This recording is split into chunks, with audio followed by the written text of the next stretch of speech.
by Roshan Singh। इलाका ठीक से कभी हो धमाका, संजय सम्राट का ही होगा।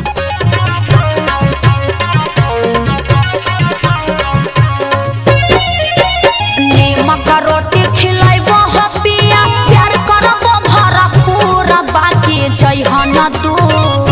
डीजे संजय सुना हो, नीमक रोटी खिलाइबो हो पिया, प्यार करबो भरपूर, बाकी जइहन दूर।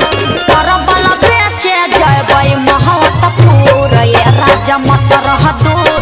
परबल बेचे जयबै महवतपुर, ये राजा मत रह दूर।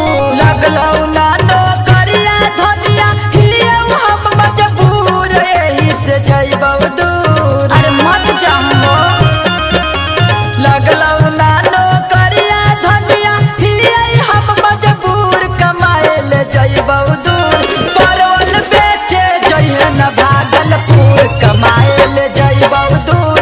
सब्जी बेचे जइहे न मोहम्मदपुर, कमाए ले जइबौ दूर।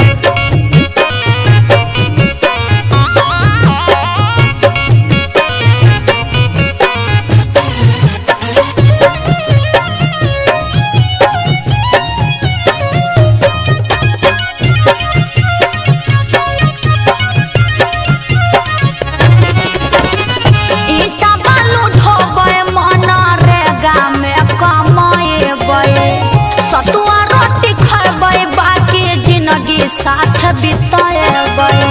अरे टेंशन काहे ले हो जी? खेत बाड़ी हकै न धनिया, करबै कमाई, रुपया पैसा लाई के हम बबुआ के पढ़ाई। कर लेबै गुजारा, कसहू बेच के तरबूज, पिया हो जइहन दूर। बात के तनी समझ। कर लेबै गुजारा, कसहू बेच के तरबूज, पिया हो जइहन दूर। परबल बेचे जबै नवलपुर, पिया हो मत रह दूर। सब्जी बेचे जइहे न मोहम्मदपुर, कमाए ले जइबौ हम दूर।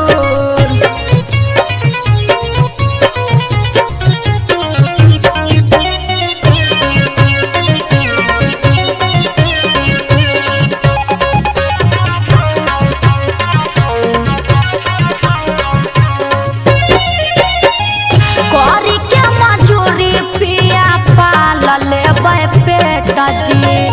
झिलेबै बलमुआ तोहरा के देख देख जी। अरे 2 रुपया कमे कमाखिया के सोच रह। पेट नहीं भरी धनिया, बैठला से जा